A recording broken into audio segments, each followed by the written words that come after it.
Hello and welcome to Study English IELTS Preparation. I'm Margot Politis. One of the skills that is assessed in the IELTS speaking test is fluency. Fluency is speaking at a natural pace without hesitating too much. But fluency doesn't mean speaking quickly. Sometimes speaking too fast can make it harder to be understood. Another aspect of fluency is the smoothness of your speech. This means that you don't always stop to try to think of the right word.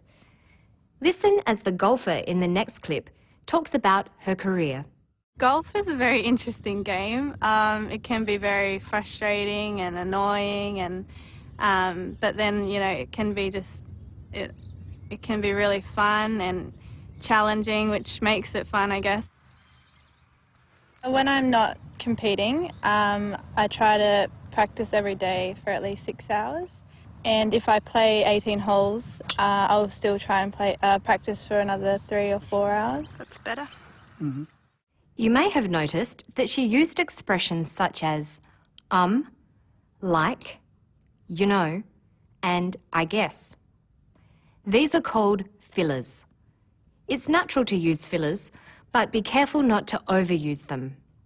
Listen to her again. On top of that, I guess I have like workouts and gym workouts, and I try to do that 3 to 4 times a week. So pretty long hours. Not many people today. Mm-hmm. In January this year, I went to the Ladies European Tour qualifying school, and I managed to secure a conditional card for the season. So I decided to turn pro. This meant that, I'd give up my amateur status and I'd be playing for money, I guess, is the main difference. Fillers are used to tell your listener that you haven't finished, but you are thinking of what to say next. They don't carry meaning like words do. Now let's listen to a speaking test candidate using fillers. Okay. Well, one of the buildings I really like in Sydney is the Queen Victoria building. I've been here for a year only in Sydney, so I haven't had the chance to actually visit many public buildings, but I know this one very well. I like it because it's got a very interesting old style, and it's very elegant, it's very spacious. I don't like the modern type of buildings, with many stories and very modern and contemporary. I like the Queen Victoria building because it's elegant. To begin her talk, she uses several fillers. Okay. Well, one of the buildings I really like in Sydney is the Queen Victoria building. Saying, okay, well, helps her get started on the topic of her favourite building. She is thinking of what to say and not how to say it.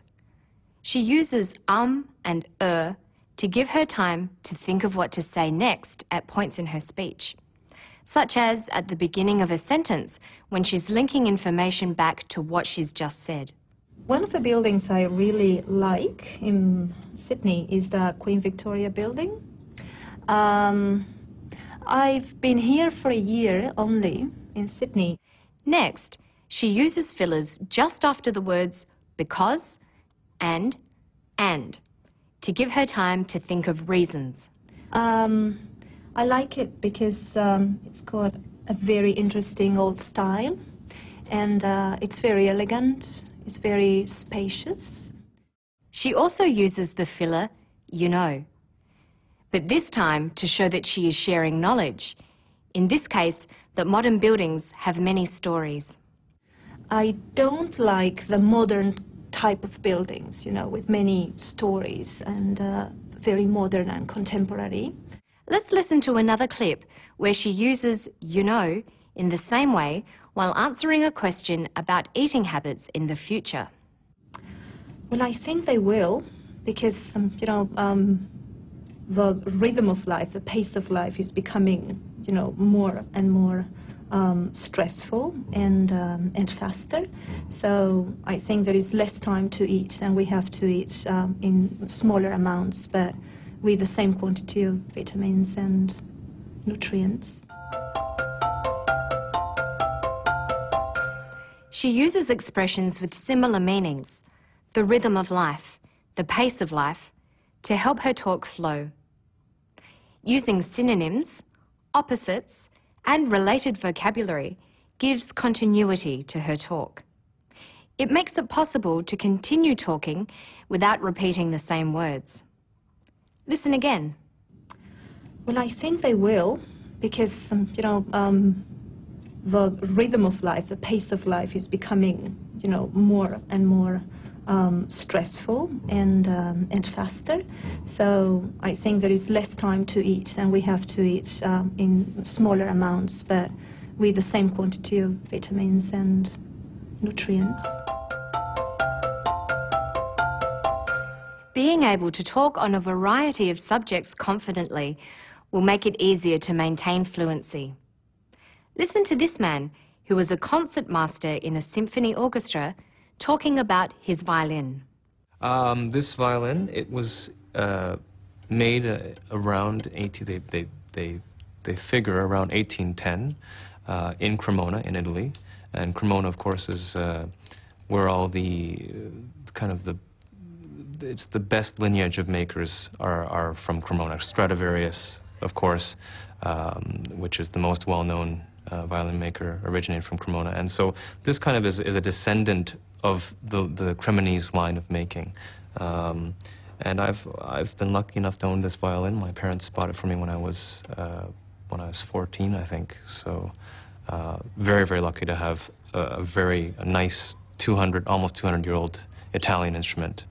He was thinking of better ways to say what he meant and was able to easily change what he was saying mid-sentence. Listen again. This violin, it was made around they figure around 1810 in Cremona in Italy, and Cremona, of course, is where all the it's the best lineage of makers are from Cremona. Maybe this is not perfectly correct English, but it is acceptable spoken English because it remains fluent. Hesitating to correct your grammar disrupts your fluency. Only by practicing can you improve your fluency. A teacher or native speaker will help you with your accuracy. Fluency is not only your ability to speak smoothly and continuously, but also your ability to speak at an effective speed. Speaking too slowly or too quickly is unnatural. Aim to speak at a relaxed and natural pace. Let's listen to this student talking about public transport in Sydney. Listen to the speed of her speech. Does she speak too quickly, too slowly, or just right? It should be less expensive. I must say Sydney's transport is really expensive. Should be less expensive, but one of the problems is the frequency of transport. Sometimes you have to wait like 20 minutes for the bus to come. Her speech rate is just right. She is neither too quick nor too slow. The pace is reasonable and appropriate, and she sounds natural. You should practice modelling the pace of your speech on that of a native speaker. Listening carefully to a large range of English speakers is one of the most effective ways to help you achieve fluency yourself. Once you are used to the natural pace of English, you should record your speech and check whether you're speaking at that pace. Fluency is most important in part 2 of the speaking test, the long turn. It's when you have to speak for 1 to 2 minutes on your own. That's all for today. For more about fluency, go to our website. Good luck with your studies. Bye for now.